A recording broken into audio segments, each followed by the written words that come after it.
제가 태어나서 처음으로 법당에 와봤습니다. 네, 태어나서 처음으로 법당에 왔는데, 네,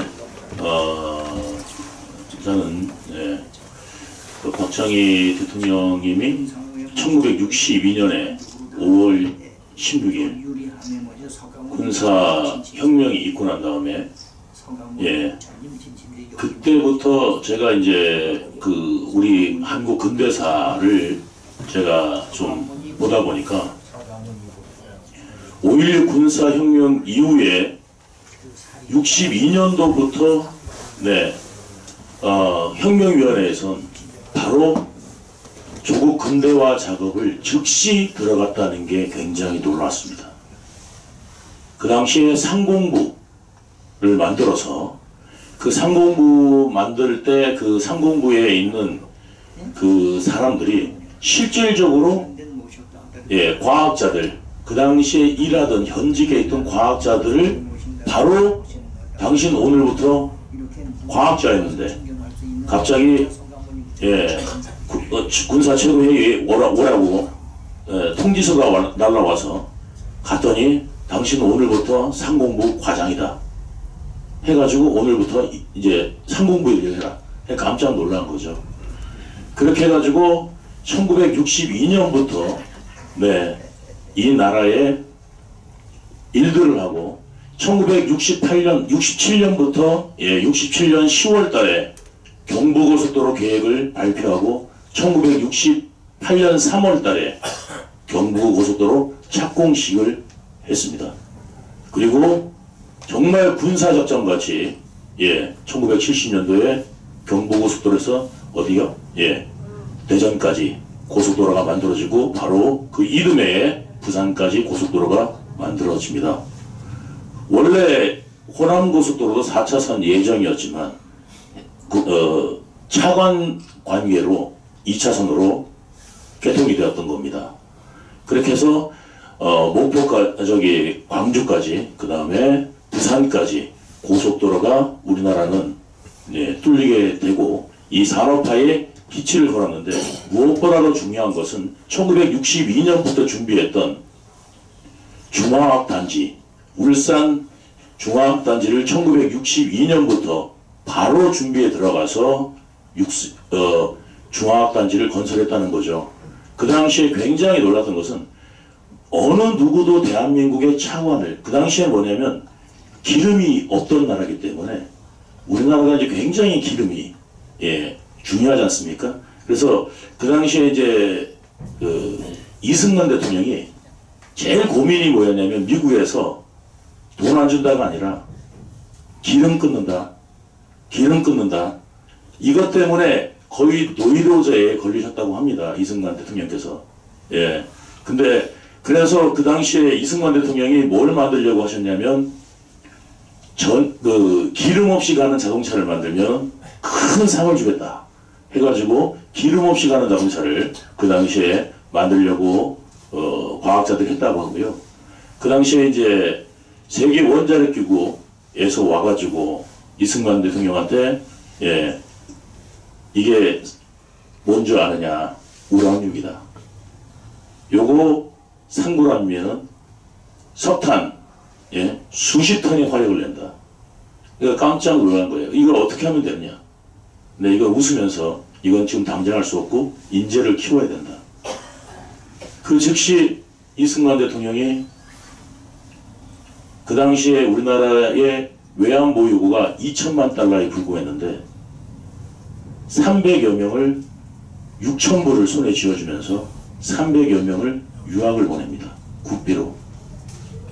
그 사람들이 돌아올 시점이었고 그 사람들이 공부할 시점이었던 그때의 박정희 대통령이 5.16 군사혁명 이후에 바로 그 사람들을 불러들여서 바로 고리 원자력 발전소가 만들어졌고 그 발전소가 만들어지지 않았다면 우리나라의 산업은 없었습니다. 가장 중요하게 산업의 핵심이 뭐냐면 바로 에너지입니다. 인간도 에너지, 소위 먹지 않으면 수염이 석자라도 먹어야 산다고 했듯이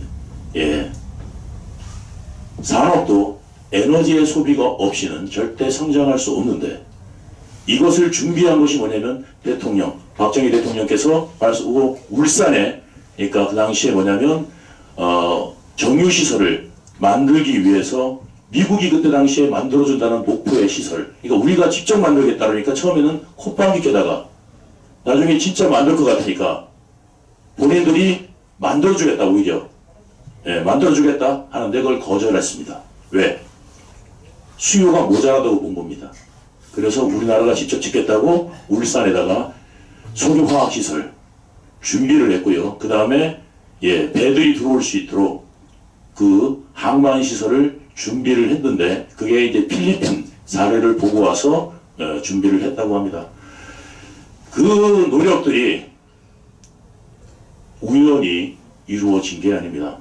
그 박정희 대통령의 산업화가 없었다면 지금 우리는 이 자리에 대한민국이 이런 부강한 나라가, 그 다음에 그 당시에 전쟁 후에 정말 못 먹고 못 살던 나라, 아무도 대한민국에 돈을 빌려주지 않던 나라, 그 나라를 지금 전 세계가 대한민국에 돈을 빌려주는 나라로, 원할 때마다 빌려올 수 있는 나라로 만들어줬더니 이제 박근혜 대통령께서 대통령이 되셨는데 그거를 좌파들이 온갖 모략으로 쫓아내고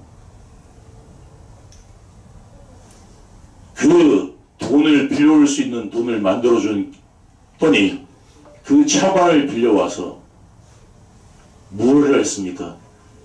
쓸데없이 좌파를 나눠주고 중국인들 먹여 살려주는 일을, 그 다음에 공산당들 먹여 살리는 일을 그 돈을 빌려와서 한 겁니다. 우리나라 세수가 350조에서 370조에 불과한데 문재인 때 무려 600조를 나라의 돈을 써댔습니다. 그 돈들은 결국 다 빚이었고 그 돈이 늘어나서 국민들이 그러면 잘 살게 됐느냐? 그렇지 않습니다. 그 돈들은 어디로 흘러갔습니까? 다 쓸데없고 부패, 부정부패한 곳에 흘러들어가고 북괴 공산당들 먹여 살리는데 들어갔습니다. 그걸로 인해서 나라 국가는 문재인 5년 동안 텅텅 비게 되었고요. 지금 우리나라는 위기 상황에 처하게 됐습니다. 이번에 다시 윤석열 대통령이 들어와서 이 모든 상황을 보고는 정말 이 나라는 망하겠구나 확신이 얻었기 때문에, 그리고 그 공산당과 중국 공산당의 결탁을 그냥 볼 수 없었기 때문에 윤석열 대통령이 계엄령을 선포한 것입니다. 이분은 저는 이 사람이 애국자라고 생각한 적이 없었습니다. 그런데 계엄령을 선포한 이후에 저는 이 사람이 진정한 애국자라는 것을 느꼈습니다. 분명히 어느 정도 사회에 성공하면 타협을 하고 싶어 합니다. 왜? 편하니까요. 잃어버리지 않아도 되기 때문에 적당한 타협 할 수 있습니다. 정치적 타협이라는 이름으로 적당한 타협을 할 수도 있었음에도 불구하고 윤석열 대통령은 그걸 거부하고 공산주의와 종산주의에 싸우겠다고 신호탄을 올렸고, 그게 바로 계엄령 발표 이래 나는 이 공산당과 싸우겠다고 선언을 하게 된 겁니다. 사람들이 의아했습니다. 대한민국에 그런 공산당이 그 정도로 계엄령을 할 정도로 지금 많은가? 여러분들이 지금 눈으로 보시다시피 깜짝 놀라다시피 우리나라 언론 전체가 이렇게 좌파화 되어버렸고 공산화 되어버렸습니다.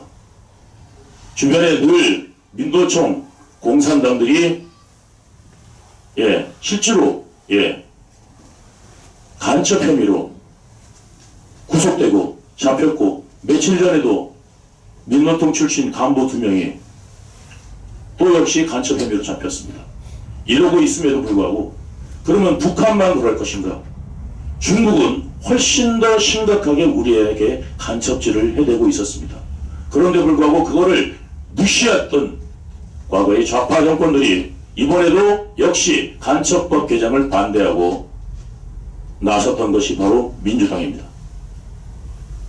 지금 이런 상황에 흘러있고 이번에 다시 좌파한테 넘어간다면 문재인 때 이미 우리나라는 거의 거덜나게 망했습니다. 그런데 다시 한번 이번에 다시 중국 좌파에게 나라가 넘어간다면 단순한 좌파에게 넘어가는 게 아닙니다. 정권을 중국이 세워주는 것, 꼴이 되는 거기 때문에 반드시 중국의 빚을 갚아야 될 겁니다. 그러면 중국은 뭘 원하겠습니까? 그들이 원하는 건 단 한 가지입니다. 한국에 한미일 동맹에서 빠져라, 중립해라. 결국은 뭐예요? 신중하랍니다. 한미일 동맹을 끊어내는 게 그들의 오랜 수건이기 때문에 이번 기회에 반드시 서방 진영에서 한국을 떼어내는 그들의 공작을 반드시 수건을 이루려고 할 겁니다. 우리나라는 지금 이미 문재인 때 제가 깜짝 놀랐습니다. 우리나라 지금 부채 현황을 보고 여러분들 잘 모르실 거예요. 그리고 지금 우리나라 곳곳에 데이터가 어느 정도인지 정말 모르실 거예요. 국민들 전혀 모르는 사이에 펑펑 써댔고요. 정말 펑펑 써댔다는 말이 맞습니다. 쓸데없는 곳에 펑펑 써댔습니다. 에너지 우리나라 기름 한 방울 안 나옵니다. 저들 대왕고래 사업한다는데 예산 안 줍니다. 원자력 예산 다 없애버렸습니다. 이 원자력이 얼마나 중요하느냐면 태양광으로 여러분들 우리나라 전력 수급 못합니다. 왜 못하느냐? 미국, 호주같이 넓은 나라도 지금 다시 원자력 하고 있습니다. 뭐 어떤 전력이 필요하냐면요, 안정적으로 전기를 공급해 줄 전력이 필요한 겁니다. 산업에서는. 그런데 태양광은 어때요? 해 뜰 때는 효율이 좋다가 해 없으면 효율이 낮아요. 풍력도 마찬가지입니다. 바람 불 때는 괜찮은데 바람 안 불면 게다가 강풍 불어도 안 됩니다. 그건 적당한 바람이 불어줘야 이게 에너지 효율이 납니다. 풍력 같은 경우도. 이런 어떤 그런 걸로 우리나라를 다 대체한다? 우리나라 같은 조그만 땅덩어리에 산업국가에서 엄청난 에너지가 필요하거든요. 어느 정도냐면 지금 서울 시민 전체가 쓰는 전기량을 보다 더 많이 필요한 게 뭐냐면 이번에 용인에 짓는 반도체 클러스터에 서울 시민 전체가 쓰는 양보다 더 많이 쓰게 됩니다. 이 4차 산업 시대에는. 그 전기를 끌어올 데가 없는 겁니다. 그래서 지금 용인 반도체 클러스터가 지금 보류되고 있는 상황입니다. 전기를 줄 데가 없습니다. 예. 이거 에너지를 먹어야지 살 텐데 줄 에너지가 없는 겁니다. 원자력을 다시 살려야 되는 이유는 뭐냐면 이 원자력이 굉장히 중요한 것이 원자력은 가격, 그러니까 원자력 단가가 어디서 나오느냐면 두 가지가 제일 비용이 많이 나옵니다. 거기서 원자력을 짓는 비용, 그 다음에 폐기물 비용, 재료비는 거의 안 듭니다. 우리나라에도 널려 있거든요. 우라늄은 짓는 비용, 폐기물 비용인데 1kW당 50원 정도밖에 안 합니다. 전 세계에서 제일 쌉니다. 그런데 이거보다도 무려 10배 가까이 비싼 태양광을 쓰게 된다면 전부 다 중국산입니다. 패널이. 반영구적인 게 아닙니다. 반영구적인 것도 아닙니다. 몇 년 있으면 다 갈아야 됩니다. 다시 패널을. 이 폐기물은 도대체 어떻게 할 겁니까? 그런데 지금 생산 비용도 안 되는 그걸 가지고 지금 우리나라 에너지 공급하겠다고 했던 게 문제이고 다 중국 의존하게 돼 있는 산업이 바로 태양광 사업입니다. 99%가 중국산입니다. 그걸 갖다가 다 중국에 의존하게 만들었고 우리나라가 세계에서 제일 뛰어난, 그러니까 다른 나라 원전보다도 우리나라 원전 단가가 훨씬 싸거든요. 전기료가 공급 전기료가 싼 이유는 뭐냐면 그 원자력 발전소를 짓는 가격이 우리나라가 미국보다 반값밖에 안 됩니다. 그만큼 기술력이 뛰어나요. 그 기술력이 지금 우리나라에서 안 쓰기 때문에 사장되게 생긴 겁니다. 그거를 지금 체코 원전을 통해서 윤 대통령이 살렸는데 그 예산마저도 다 깎아버렸습니다. 이거는 나라를 잡아먹자는 이야기 아니겠습니까? 그래서 윤 대통령이 이번에 계엄령을 일으킨 겁니다. 이거는 계몽령입니다. 내가 고향이 어디냐, 내가 어디냐가 중요한 게 아닙니다. 대한민국이 망하면 모두 망하는 겁니다. 내가 호남인데, 내가 영남인데 중요한 게 아닙니다. 대한민국이 망하면 영원함이 어디 있습니까? 대한민국이 침몰하는데 말입니다. 내가 배가 침몰하면 1등실도 죽는 거고 2등실도 죽는 거고 3등실도 죽는 거지. 배 안에서 살아있을 수 있는 사람은 아무도 없습니다. 지금 친중국화 되면 미국이 등을 돌리고 만약에 이번에 한번 보셨다시피 우리나라 자주국방 할 수 있을 거라고 착각했는데 이번에 국회의원들 앞에서 눈물을 흘리는 특수부대 대장을 보시고 여러분들은 어떤 생각하셨습니까? 국회의원들, 임시직들, 국회의원들이 큰 소리 치니까 그 앞에서 눈물이나 찔찔 짜면서 하소연하고 변명하기에 급급한 그 별자리들이 대한민국을 지킬 수 있겠습니까? 이런 나라를 만들어 놓은 것이 바로 이 좌파들입니다. 인권이라는 이름으로 나라를 엉망진창으로 만들어 놨습니다. 그러면 나라가 망하고 북한이 되면 여러분들 호남은 괜찮을 것 같습니까? 호남 분들 그럼 북한 가서 일주일만 살다 와봐라. 북한 주민들이 이야기합니다. 일주일도 못 견딜 거다. 단 이런 상황에서 영원함이 어디 있습니까? 공산화가 되게 생겼는데 이런 상황을 우리가 지금 깊게 인식하고 여태까지 70년 동안에 박정희 대통령이 만들어놓은 씨앗 아래, 그 다음에 건국 대통령 이승만이 만들어놓은 씨앗 아래 우리가 이만큼 번영하고 누리고 살았더니 모든 것을 따먹었다. 잊어버렸다. 이것이 지금 이 위기를 초래하고 있는 것입니다. 여러분들, 호남은 옛날에 반공경신이 가장 우수한 동네였습니다. 지금은 어떻게 됐습니까? 공산당들의 본산이 되어버렸습니다. 가장 후원을 많이 해준 곳이 되었습니다. 민주의 성지라면서 오히려 반민주의 성지가 되고 있습니다. 우리가 자유를 누리고 번영을 누리고 이 대한민국을 지키려는 이 노력을 우리가 박정희 대통령, 박근혜 대통령 슬픔을 보면서 우리가 깊이 새겨야 된다고 생각합니다. 오늘 박근혜 대통령 생신 정말 진심으로 축하드리고요.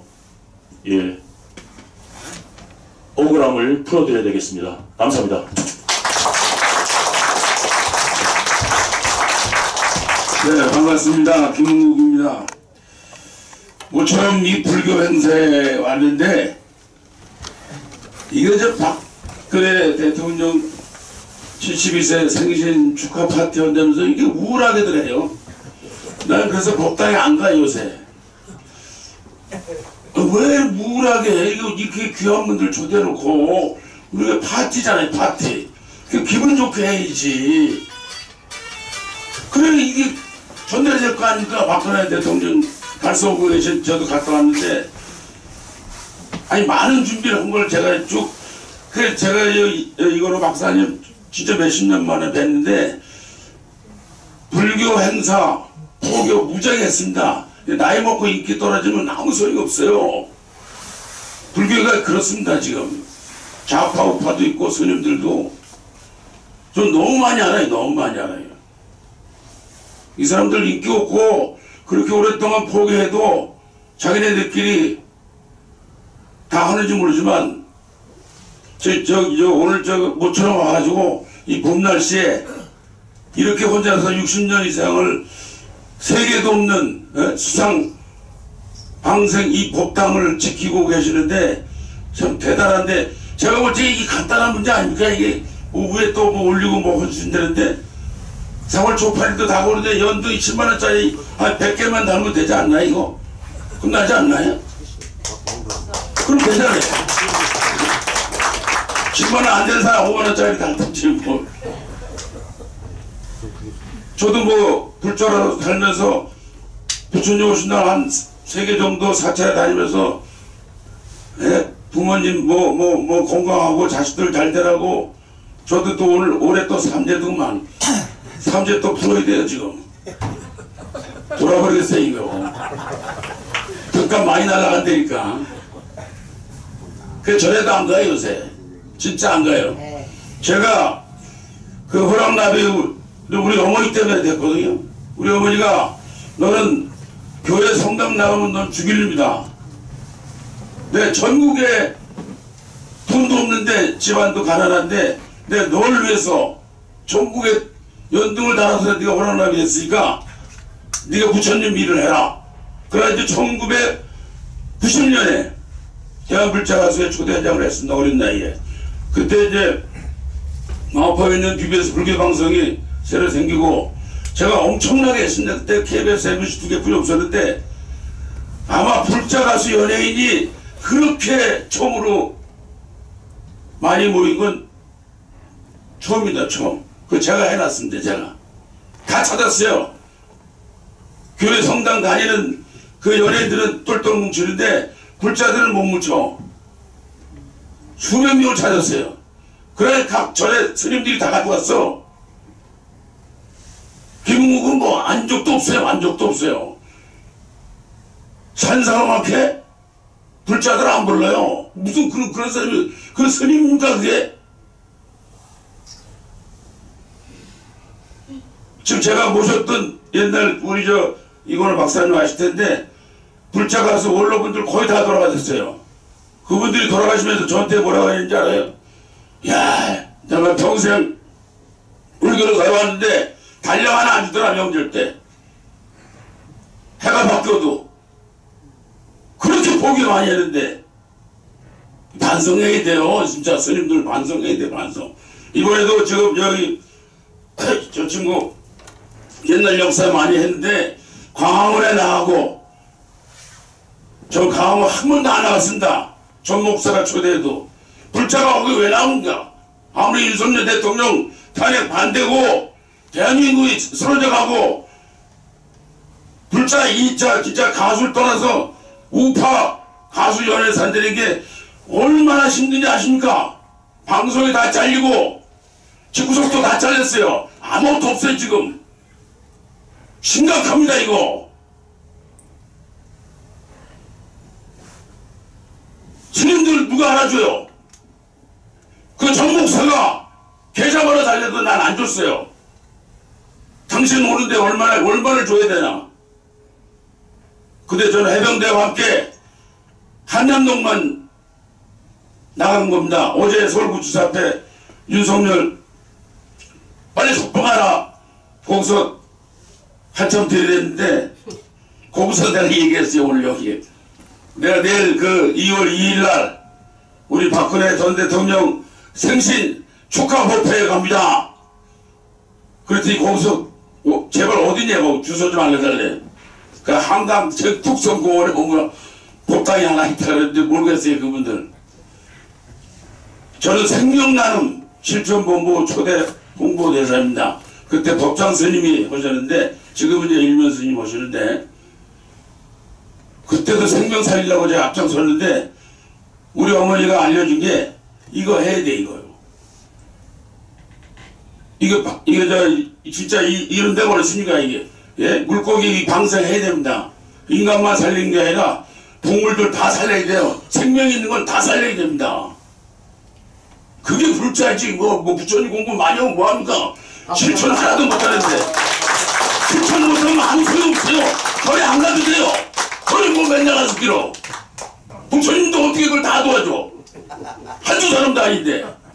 집구석에 갖다 놔야 부처님. 우리 집이 내 방이 법당이에요. 바쁜데 뭐 지금 큰일 났습니다. 불교 교회 성당 봐요. 그동안에 이 좋은 땅에다가 전부 가까운 데 져가지고 우리 어머니 분들만 그 멀리 강원도 어디 우리 어머니가 봉정안 갔다 와서 나도 한번 자식이 가봤는데 못 올라가겠구만. 봉정안을 가보셨어요? 내가 오는 분 뭐 얼마 없네. 가봤어요? 거기 가면 소원 하나 빌어준다 해서 우리 어머니 돌아가셨는데 그걸 갔어요. 친구 5명이 못 올라가겠더만요. 그런데 어떻게 자축을 해서 우리 어머니가 여기를 올라오셨나 이걸 생각하게 됐는데 이게 큰일 났습니다. 이게 지금 말이야 선진 숫자 줄어들고 물자 숫자 계속 줄어들고 있습니다. 지금 뭐 조계사 공원산만 잘 나가는지 모르지만 엊그제 제가 흥천사 갔는데 거기 잘 해놨더만요. 저는 흥국산만 다녔는데 이것이 죄송합니다. 이 머리를 벗어야 되는데 머리를 닦아가지고 나 진짜 이거 불교하는 사람 안 가요. 진짜 뭐 BTN 뭐 BBS 초대하고 뭐 한번 보세요. 자기네들끼리 소개하고 다 끝납니다. 뭐 어디 스님 그 많은 불자들은 불자 가수 김은국이 왔는데 왜 소개 안 하냐 그러는데 안 한다 그 사람들. 그렇지 않아요? 거기 뭐로 갑니다. 거기 뭐로 가요? 그 신도 없는 자그마한 절에 가서 거기 가서 빌어도 되는데 뭘 근데 가서 뭐 여기 등단세요. 이 사람 조파일 전에 5만원 10만원 되게 등단하면 이거 엄청 커진다 이거. 예? 50억 100억만 들어오면 엄청 커지지 않아요? 웰컴 TV 사장님 그렇지 않아요? 간단한 문제에 간단한 문제. 뭘 사정을 해. 사정할 필요도 없어요.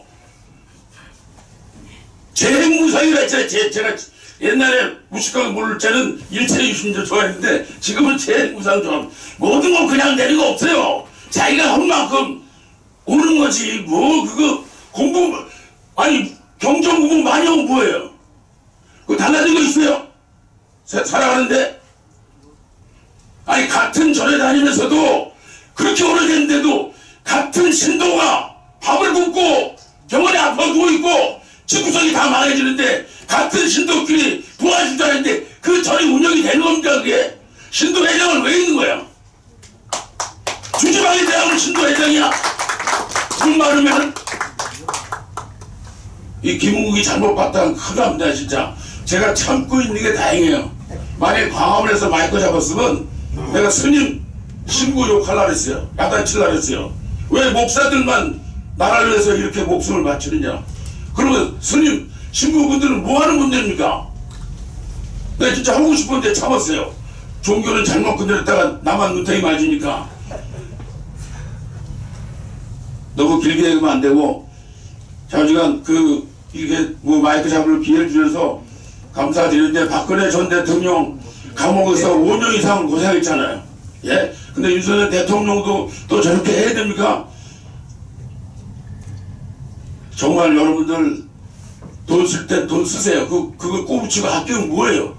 지금 보니까 연세도 많으신데 나도 내일 모레 70인데 그 돈 학교는 뭐예요 그거? 어디다 쓰려고 그래요? 좋은데 쓰세요. 좋은데 제발 쓰세요 그거. 그 아까운 돈이야. 어떻게 본 거 알아요. 내가 본 건지 자식이 줬는지 모르지만 좋은 일에 쓰세요 제발.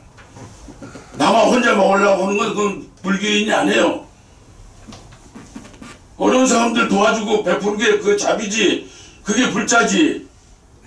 그러니까 제발 오늘 제 모처럼 하는데 좀 누가 와서 노래도 하고 신앙송만 하지 마시고 사회자도 문제에 내가 보니까 이분도 오래된 모양인데 왜 분위기 자체를 처지게 만들어. 자꾸 띄워야지. 여기 오신 지금 얼마나 그 무릎이나 허리 아프세요? 자 한번 누우실래? 뒤에 한번 누워봐요. 뛰고 다리 좀 펴고. 어디 행사 가면 너무 딱딱해. 이런 행사하면 안 돼 진짜. 잠깐이라도 우리가 우리끼리 만나서 죽고 행복하고 일어나서 춤 한번 추세요 제발. 이상입니다. 하여간 건강 들어주고 우리 세계에도 없는 예?